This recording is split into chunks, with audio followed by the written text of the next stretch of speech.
बिस्मिल्लाहिर्रहमानिर्रहीम। अस्सलामुअलैकुम।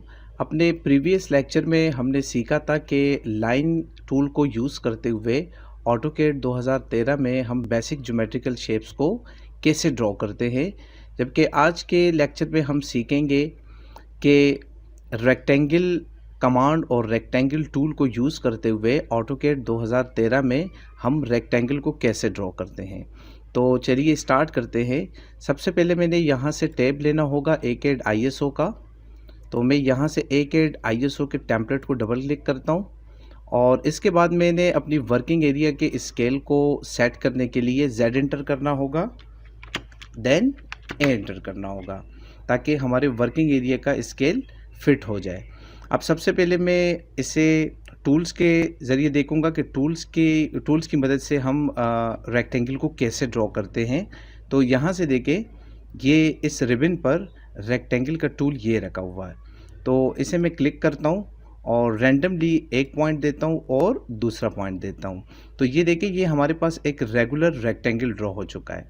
अब इसकी डायमेंशन का मुझे कोई नहीं पता क्योंकि ये रैंडमली मैंने 2 पॉइंट असाइन किए। तो अब मैं देखूंगा इसको कमांड की मदद से। कमांड अगर मैंने टाइप करनी हो इसकी, तो सिंपल मैं कमांड लाइन पर लिखूंगा REC और एंटर किया। मैंने एक पॉइंट असाइन किया और दूसरा पॉइंट असाइन किया। तो ये मेरे पास टूल और ये कमांड की मदद से हमने एक रेगुलर रेक्टेंगल ड्रॉ कर दिया है। अब मैं इन दोनों को सिलेक्ट करता हूँ और डिलीट के बटन को प्रेस करता हूँ।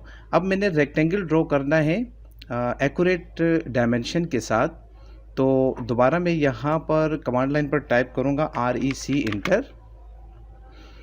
अब डायमेंशन देने के लिए सबसे पहले मैंने एक पॉइंट इस वर्किंग एरिया पर असाइन करना होगा। तो देखिए, ये मैंने एक पॉइंट दे दिया, दूसरा पॉइंट हमने असाइन नहीं करना है। तो दूसरे पॉइंट असाइन करने के लिए सबसे पहले मैंने @, और पहले मैंने x की वैल्यू देनी है जैसे 40, देन कॉमा। अब मैंने y की वैल्यू देनी है 30। तो मैं एंटर करता हूँ। देखिए, ये अब हमारे पास जो रेक्टेंगल ड्रॉ हुआ है ये एक्यूरेट डायमेंशन के साथ ड्रॉ हुआ है।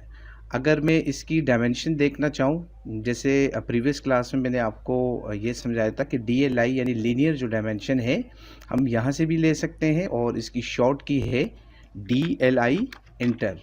अब DLI एंटर किया मैंने एक पॉइंट और ये दूसरा पॉइंट। तो ये देखिए 40, और अगेन इसी कमांड को मैंने रिपीट करना है। तो स्पेस बार के बटन को मैं प्रेस करूंगा तो ये कमांड दोबारा रिपीट हो जाएगी।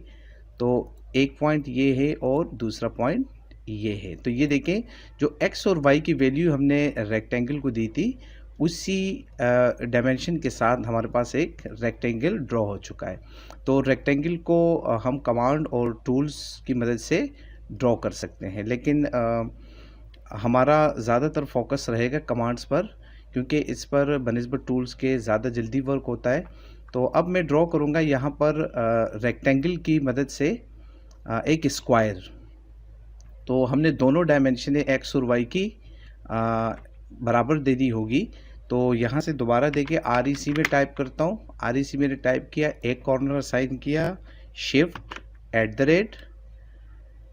@50, 50 यानी x में भी 50 और y में भी 50। तो ये हमारे पास एक स्क्वायर ड्रॉ हो जाएगा। अब अगर मैं इसकी डायमेंशन चेक करना चाहूँ तो DLI एंटर, एक पॉइंट, ये दूसरा पॉइंट, ये 50 इसकी पैमाइश, DLI एंटर, एक पॉइंट, ये दूसरा पॉइंट, तो ये 50 इसकी डायमेंशन। तो अगर हम दोनों डायमेंशन इक्वल देंगे, जैसे मैंने प्रीवियस क्लास में भी आपको ये समझाया था कि जो हमारे पास रेक्टेंगल होता है तो रेक्टेंगल में आमने सामने के जो इजला होते हैं ये इक्वल होते हैं। जैसे अगर ये 40 है तो ये भी 40 है, ये 30 है तो ये भी 30 है, तो ये एक रेक्टेंगल होगा। जबकि स्क्वायर में क्या होता है कि स्क्वायर में हमारे पास चारों इजला इक्वल होता है। अगर ये 50 है तो ये भी 50 होगा, ये 50 है तो ये भी 50 होगा। तो मैं इसकी भी चले डायमेंशन ले लेता हूँ ताकि ये मज़ीद क्लियर हो जाए। ये डायमेंशन ये देखिए 50 और ये भी 50। तो आज की क्लास में हमने सीखा कि रेक्टेंगल को ऑटोकैड 2013 में टूल और कमांड की मदद से कैसे ड्रॉ किया जाता है। आप इसकी प्रैक्टिस कीजिएगा। नेक्स्ट क्लास में फिर हाज़िर होंगे। इजाज़त दीजिए। अल्लाह हाफ़िज़।